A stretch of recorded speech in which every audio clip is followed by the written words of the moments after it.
Hello అండి. Welcome to our channel. నేను మీ సిరి. ఈరోజు మనం చెప్పుకోబోయే కథ 'ధరణి కళ్యాణం' పార్ట్ 13. వద్దు మేడం అన్నాడు. అప్పటికే రాము ఇంట్లో చేసేశాడు. మొహమాటం ఎందుకు, తీసుకో. అతను వారిస్తున్నా వినకుండా అతని చేతిలో పెట్టింది. వెళ్ళిపోయింది ఆ అమ్మాయి. నేను టేస్ట్ బజ్జీలు వేశాను. ఈ బజ్జీలు నాకెందుకు అని టీపాయ్ మీద చాక్లెట్ బజ్జీలు పెట్టేసి వెళ్ళిపోయాడు రాము. అప్పుడే ఇంటికి వచ్చాడు దేవ్. ఫ్రెష్ అయ్యి హాల్లో వచ్చి కూర్చుని టీవీ ఆన్ చేశాడు. టీపాయ్ మీద పెట్టిన చాక్లెట్ తీసుకుని తినేశాడు. పక్కనే ఉన్న బజ్జీలు చూశాడు. అప్పటికే సూర్య వచ్చి దేవ్ పక్కన సెటిల్ అయ్యాడు. సూర్యని చూసి చిన్నగా నవ్వి టీవీ ఛానల్ మారుస్తున్నాడు దేవ్. రాము, కాఫీ అని సూర్య పిలవగానే 2 కాఫీ కప్పులు తీసుకొచ్చాడు రాము. వేడివేడిగా బజ్జీల ప్లేటు తీసుకొచ్చాడు. కాఫీ తీసుకుని టేబుల్ మీద ఉన్న బజ్జీలు తీసుకున్నాడు దేవ్. రాము చేతిలో ప్లేట్ చూసి వద్దు రాము అన్నాడు సూర్య. రాము ముఖం చిన్నబోయింది. దేవ్ సార్, మీరు తీసుకోండి అని దేవుని చూశాడు. అప్పటికే తింటున్న దేవుని ఆశ్చర్యంగా చూసి ఒక అమ్మాయి వచ్చిందన్న సంగతి గుర్తొచ్చింది రాముకి. తినడం అయిపోయాక చెప్పేద్దాం అనుకుని కిచెన్లోకి వెళ్ళిపోయాడు రాము. దేవ్, చిన్న పని ఉంది, బయటికి వెళ్తున్నాను అన్నాడు సూర్య. ఈ టైంలో ఎక్కడికి అని అడిగాడు దేవ్. చిన్న వర్క్ అన్నాడు సూర్య. ధరణిని చూడడానికేనా అని అడిగాడు దేవ్. దేవ్నే చూశాడు సూర్య. తను హ్యాపీగానే ఉంది సూర్య అని అన్నాడు దేవ్. ఆ హ్యాపీనెస్ని నేను చూడాలి దేవ్, దూరం నుంచి చూస్తూ బ్రతికేస్తాను అని నవ్వాడు సూర్య. ఇంకేం మాట్లాడలేదు దేవ్. సూర్య వెళ్ళిపోయాడు అక్కడి నుంచి.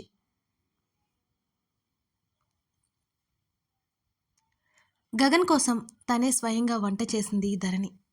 గగన్కి ఏవేవి ఇష్టమో మాలవికకి ఫోన్ చేసి కనుక్కొని మరీ వండింది. అవన్నీ శాంతి చూసుకుంటోంది అని మాలవిక వారించినా అలాగే అని చెప్పింది. ఈ ఒక్కసారికి తను చేస్తాను అంది. కొడుకు మీద కోడలికి ఉన్న ప్రేమను చూసి లోపలే గర్వపడింది మాలవిక. గగన్ హాల్లోకొచ్చాడు. నేను ఫ్రెష్ అయి వస్తాను, 5 నిమిషాలు వెయిట్ చేస్తారా ధైర్యం తెచ్చుకుని అడిగింది ధరణి.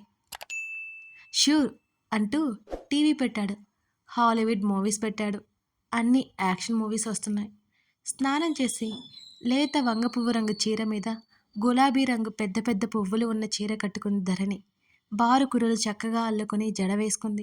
పువ్వులు లేవు, గార్డెన్లో ఉంటాయి, ఇప్పుడు ఎలా వస్తాయి? డిసప్పాయింట్ అయింది. ఒకసారి అద్దంలో చూసుకుంది. పర్లేదు అనుకుంది. హాల్లోకి నడిచింది.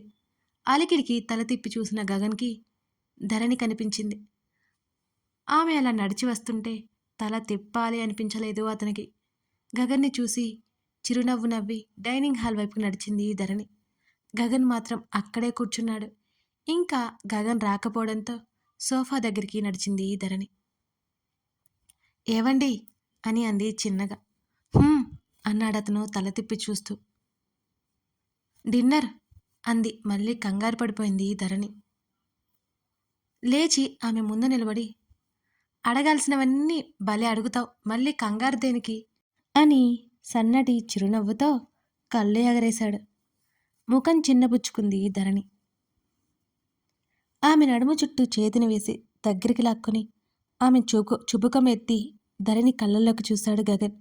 సరిగ్గా అదే సమయంలో విండో ఓపెన్ చేసిన సూర్యకి గగన్ ధరణి అంత సన్నిహితంగా ఉండడంతో పిచ్చి పట్టినట్టే అనిపించింది అతనికి. పరీక్షగా ధరణిని చూశాడు. ఆమె ముఖంలో కనిపిస్తున్న సిగ్గుదంతర్లు చూసి వెంటనే అక్కడి నుంచి వెళ్ళిపోయాడు సూర్య. తను తీసుకువచ్చిన కారు కూడా గగన్ ఇంటికి కాస్త దూరంలో ఉంది. కారు విషయం మర్చిపోయి నడుచుకుంటూ వెళ్ళిపోతున్నాడు సూర్య.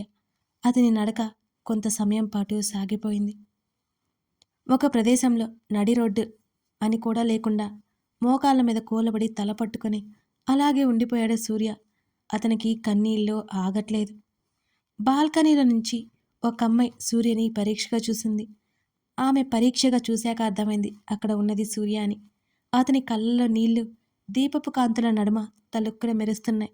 అతని కళ్ళల్లో నీళ్లు చూసిన ఆమె కళ్ళల్లో నీళ్లు గిర్రున తిరిగాయి. వెంటనే అతని దగ్గరికి పరిగెత్తాలని అనిపించింది ఆమెకి. అతన్ని అక్కున చేర్చుకోవాలని ఉన్నా అని చెప్పాలనిపిస్తోంది ఆమెకి. కొంత సమయం తర్వాత కారు వైపు నడిచాడు సూర్య. వెళ్తున్న సూర్యని కన్నీళ్లతో చూసింది ఆమె. సిగ్గుతో రెప్పలు వాల్చింది ధరణి. డిన్నర్ చేయాలి అనిపించట్లేదు అని అన్నాడు గగన్. ఎందుకండి? అయోమయం అంతలోనే ధరణికి. ధరణిని ఇంకాస్త దగ్గరగా లాక్కున్నాడు. ఆమె చెంప చివర్లో చిన్నగా ముద్దు పెట్టాడు. వణికింది ధరణి. భోజనం అండి అంది చిన్నగా. అరే యార్, నీకెప్పుడు ఏం మాట్లాడాలో కూడా తెలియదు. డిన్నర్ అయ్యే కదా, చేద్దాం పదా అని విసుగ్గా డైనింగ్ టేబుల్ దగ్గరికి నడిచాడు. ఇప్పుడు నేనేం మాట్లాడానని ఆలోచించుకుంటూ వెళ్ళింది ధరణి. భోజనం వడ్డించింది ధరణి. గగన్ ఎప్పుడు స్పూన్తోనే తింటాడు, అసలు తిన్నట్టే ఉంటుందా అనుకుంటుంది తనెప్పుడు. చాలు అన్నాడు ఆమె వడ్డిస్తుంటే. ఏవండి? ధరణి పిలిచింది నెమ్మదిగా. అన్నాడు తల ఎత్తి ఆమెనే చూస్తూ.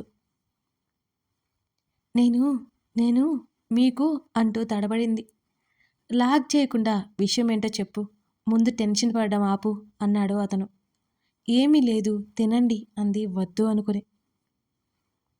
చెప్పు ధరణి. ధరణి చేతిని పట్టుకున్నాడు అతను. అతని స్పర్శకి కాస్త ధైర్యం వచ్చింది ఆమెకి. అది ఏంటంటే మీరు స్పూన్తో తింటారు కదా అని అడిగింది. ఓహ్ అదా, నాకు ఇలాగే అలవాటు. చిన్నప్పుడు మమ్మీ తినిపించేది. ఆ తర్వాత స్టడీస్ కోసమే మమ్మీకి దూరంగా వెళ్ళిపోయాను నేను. ఇక అక్కడ అలవాట్లన్నీ మారిపోయాయి అన్నాడు గగన్. నన్ను తినిపించమంటారా అని అడిగింది మెల్లిగా. గగన్ ఏమనుకుంటాడో అని అతన్నే చూసింది ధరణి. రియల్లీ ష్యూర్ నవ్వుతూ అన్నాడు, పక్కనే ఉన్న చైర్ దగ్గరికి లాగుతూ. పర్లేదండి, చాలా సంతోషపడిపోయింది ధరణి.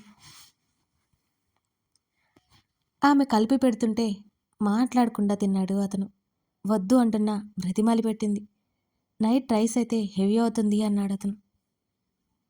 ఈరోజు ఒక్కరోజే అంది ధరణి. ఓకే అన్నాడు అతను. నువ్వు తినేసేయ్ అన్నాడు వెంటనే. ధరణి అదే ప్లేట్లో తింటుంటే ఆశ్చర్యపోయాడు. ఆ తర్వాత వాళ్ళమ్మ గుర్తొచ్చింది. కాల్ వస్తుంటే కాల్ మాట్లాడేస్తా అన్నాడు గగన్. నవ్వుతూ తల ఊపింది ధరణి. చాలా అంటే చాలా సంతోషంగా ఉంది ధరణికి. తినడం మొదలుపెట్టింది ఆమె కూడా.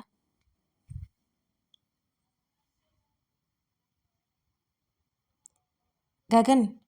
శరణ్ గొంతు. హా శరణ్, ఏంటి అని అన్నాడు గగన్. అంజుకి అని బాధగా ఆగి. అంజు సూసైడ్ చేసుకుంది అన్నాడు శరణ్. వాట్? అదిరిపడ్డాడు గగన్. అవును గగన్, త్వరగా వస్తావా, నాకేం తోచట్లేదు అన్నాడు శరణ్. ఎక్కర్రా కంగారుగా అన్నాడు గగన్. తన ఇంట్లోనే ఉంది, నేనేమో హాస్పిటల్లో ఉన్నాను. నువ్వొక్కడివే వెళ్ళగలవు తన దగ్గరికి అన్నాడు శరణ్. అలాగే, డోంట్ వర్రీ, ఇప్పుడే వెళ్తున్నా అని కాల్ కట్ చేశాడు గగన్. శరణ్ నవ్వు వికృతంగా ఉంది. హాస్పిటల్ రూమ్ గోడలు చిరాగ్గా చూశాయి అన్నట్టుగా ఉంది అతని నవ్వు. వస్తున్నా ధరణి, నా నుండి కాపాడలేరు నిన్ను. నిన్ను ఏం చేయబోతున్నాను నువ్వు కూడా ఊహించలేవు. తెల్లేరేసరికి నేను హాస్పిటల్లో ఉంటాను. నా మీద గగన్కి డౌట్ రాదు. అంజు ఎలాగైనా మేనేజ్ చేసింది అనుకున్నాడు శరణ్. ధరణి. గగన్ పిలిపికి కంగారుగా ఉన్న గగన్ని చూసి ఏమైందండి అని అడిగింది ధరణి. ఐ హ్యావ్ టు గో అన్నాడు అతను. ఎక్కడికి అని అడగలేదు ధరణి. విచారవదనంతో తననే చూస్తున్న ధరణిని దగ్గరికి తీసుకున్నాడు అతను. అతని ఛాతీ మీద వాలింది ధరణి. అతను వెళ్ళడం ఇష్టమే లేదన్నట్టు. ఇంపార్టెంట్ మ్యాటర్, టేక్ కేర్ ధరణి. బయట వాచ్మెన్ ఉంటాడు, ఇద్దరు గార్డ్స్ కూడా ఉంటారు. మొబైల్ నీ దగ్గరే ఉంచుకో, శాంతిని పిలిపిస్తాను అన్నాడు అతను. పర్లేదండి, రాత్రి ఏం వస్తుంది శాంతి, నాకేం భయం లేదు. మీరు వెళ్ళిరండి, మీకోసం ఎదురు చూస్తూ ఉంటాను అంది చిరునవ్వుతో. Thanks dear. ఆమె నుదుటిన ముద్ద పెట్టుకుని వెళ్ళిపోయాడతను. అదే కదా, ఆ వాస్తల్యమే కదా ఆమె కోరుకుంది. చిన్నగా నవ్వుకొని డోర్స్ క్లోజ్ చేసి తన రూంలోకి వెళ్ళింది ధరణి. ఫోన్ తీసి సత్యనారాయణ నెంబర్కి డయల్ చేసింది. బెంగుళూరు వచ్చిన దగ్గర నుంచి ఫోన్ లేదు. తన తండ్రితో మాట్లాడిందే లేదు తను. గగన్‌ని ఫోన్ అడగలేకపోయింది. నిజానికి బాధలో ఉండేసి తండ్రికి ఫోన్ చేద్దామన్న విషయం మర్చిపోయింది ధరణి. ఒకసారి తండ్రితో మాట్లాడాలనిపించింది. తనకి చేయకపోయినా ఆయనైనా చేస్తాడనుకుంది. నిరాశే మిగిలింది ధరణికి. కన్న తండ్రే తనని అవమానిస్తుంటే అంతకంటే దౌర్భాగ్యం ఇంకేముంటుంది? 2 రింగులయ్యాక కళ్ళు తుడుచుకుంది ధరణి. హలో!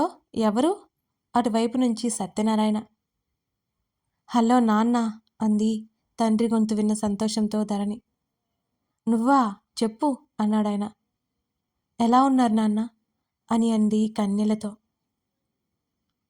ప్రశాంతంగా ఉన్నాను అన్నాడాయన.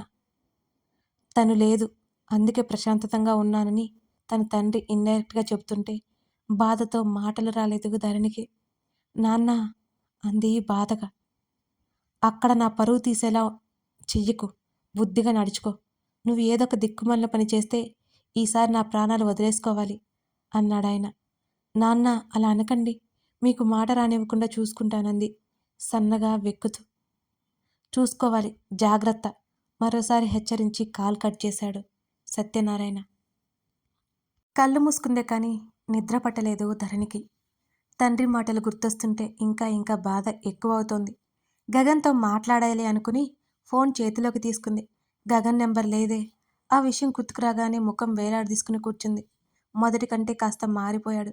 ముఖ్యంగా తన ఫీలింగ్స్కి వాల్యూ ఇస్తున్నాడు, కానీ తన మనసును మాత్రం ఏదీ తాకట్లేదు.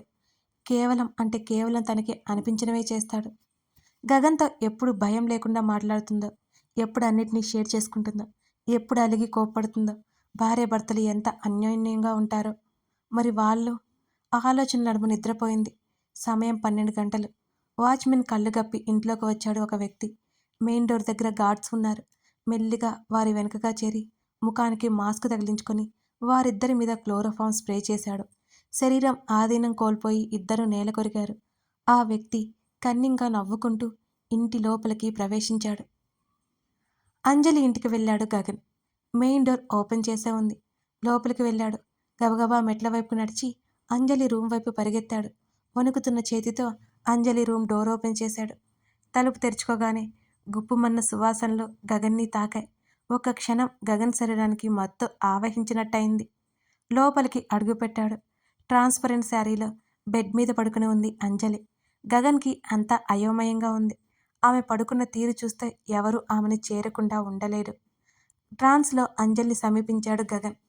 గగన్ని రమ్మన్నట్టు చేతులు చాచింది. అతను వెళ్ళలేదు. అంజలి లేచి గగన్ ముందు నిలబడింది.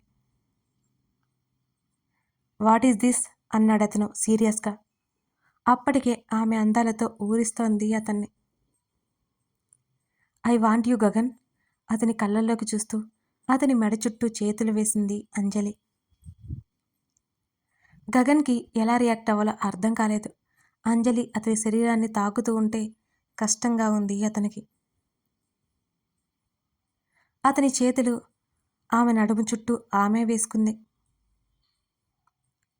అంజు, శరణ్ అంటున్న గగన్ మాటలు ఆపేసి గగన్ పెదవుల మీద ముద్దు పెట్టుకుంది అంజలి. గగన్ చేతులు అంజలి వీపును తడుముతున్నాయి. గగన్ తనకి సొంతమైపోతాడని నవ్వుకుంది అంజలి.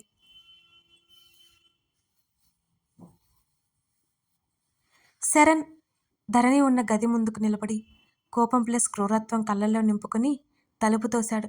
అది తెరుచుకోలేదు. క్రూరత్వం ఇంకా పెరిగిపోయింది అతని ముఖంలో.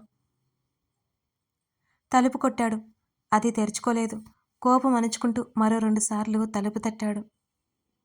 మెలకువ వచ్చింది ధరణికి. కళ్ళు నులుపుకుంది. గగన్ వచ్చాడేమోనని నవ్వుకుని డోర్ ఓపెన్ చేసింది. ఏవండి అని ధరణి సంతోషంగా పిలిచింది. ధరణి వైపు తిరిగాడు శరణ్.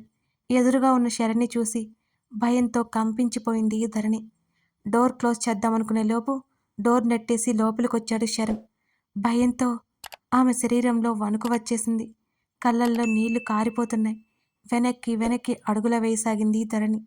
నవ్వుతూ తన వైపే వస్తున్నాడు శరణ్. దిక్కు తోచలేదు ధరణికి. ఏయ్, నువ్వేంటిక్కడ అని ధైర్యం కూడదీసుకుంటూ అడిగింది.